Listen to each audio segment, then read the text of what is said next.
Okay. Is that good? Hi, Abraham. We are. I know you are. And I think my mother is now, too. She took her life 2 weeks ago. And I guess what I want is, I know that she's in a really good place. I've felt her, and I have seen her. And she was in a really bad place, it seemed, from my perspective, for a very long time. It wasn't a surprise that she did it. And well, it was a tremendous relief to her, was it to you? Yeah, it was. It was. And yet there's still there's a part of me that still feels as though I should have been able to do something, or in fact, when my father called the morning that she had done it, as soon as he told me that, I said, I knew it. I had said goodbye to her on Sunday, and there was a part of me that knew it, and I didn't go there. I don't know. It was kind of weird. And so I guess part of me is feeling like, well, is there something that I could have done or should have done? And then I think, no, I wouldn't have wanted to do that. I wanted her to feel that relief. I wanted her to finally not be so sad anymore, and not make my father so sad, and all of that. And so I guess it's just a bigger view of it somehow, so I can get me to a better feeling place about this. We want to start by acknowledging that there is only life. Yes. And that sometimes your life is focused here in this physical body, and we want you to take a sort of downstream glance as you acknowledge that everyone who you know who is in physical form is going to experience that. In other words, they're going to experience the death experience.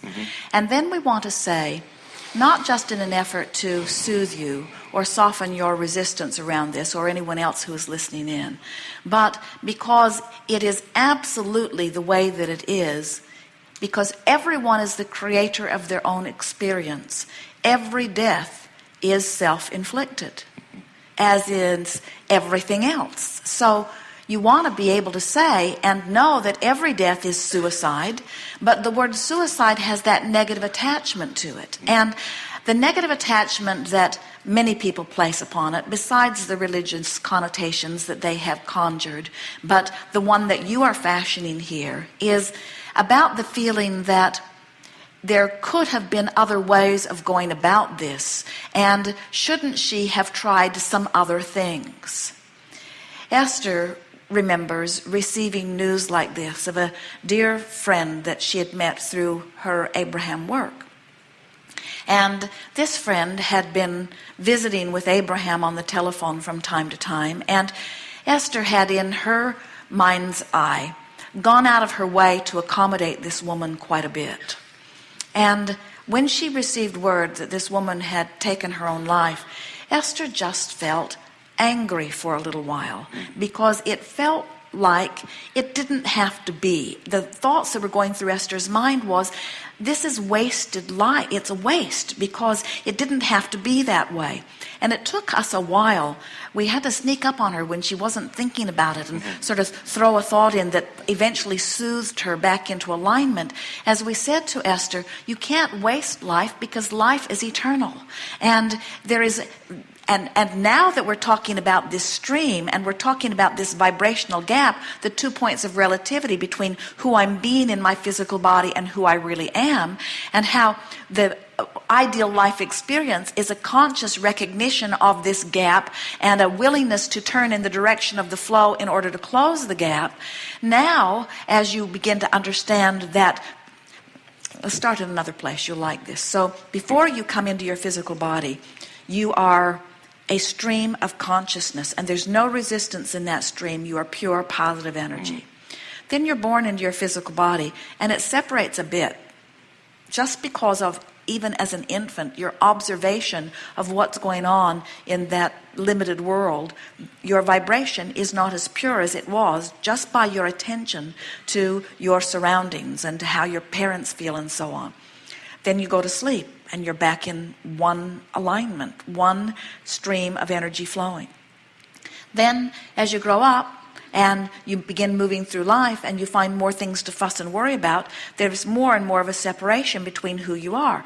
And if you are like most humans, you have fleeting moments where you're distracted and you forget, where you are daydreaming or where you are laughing about something. But for the most part, you are trained, even as little children, into a responsible observation of life experience that serves to separate you more and more. Thus, the answer that we gave to the little child who said, why are grown-ups so grumpy? The longer they live, the more they find to push against and cause further and further separation in their vibration.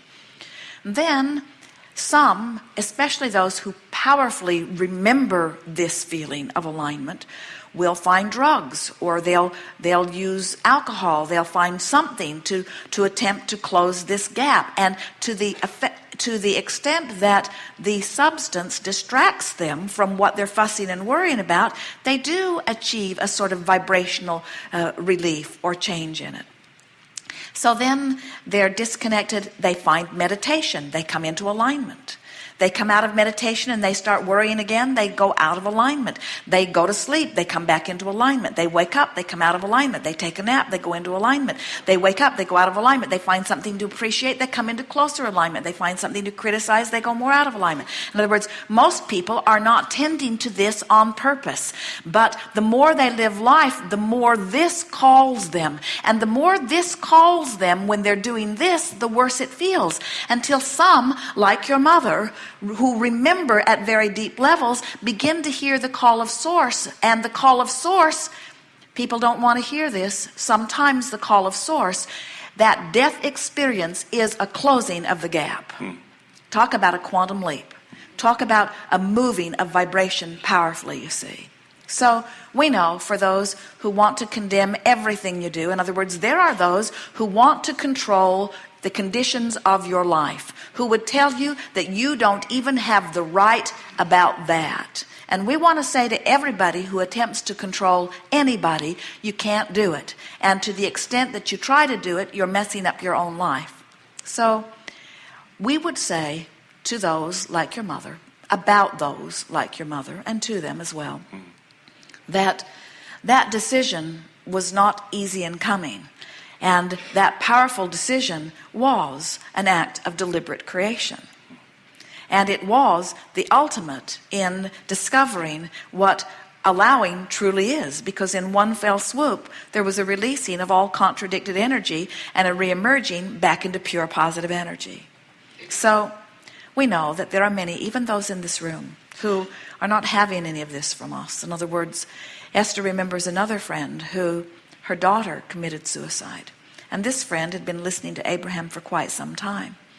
And she was very upset with Abraham because she felt like Abraham's perspective on death was such that it had literally given her daughter permission to take her own life. And we said to this grieving mother, so what was your daughter's life like? And she described briefly the intensity of the pain and struggle and strain that she was living. And we said, and you would wish her to return right now to that rather than to this pure positive energy that she's experiencing? And this mother said yes, and meant it, because she was still hopeful that, even though we were not using the terminology at that time, about this powerful upstream battle that this woman had been fighting for a long time, she still felt that fighting that current would ultimately bring her daughter to the joy that she was seeking. And we are saying that until you turn and go with the flow, you will never find it. And that in the death experience, you really have turned and gone with the flow. Yeah, I don't want her back, and I wouldn't want her back in the pain. I guess the other part of my question is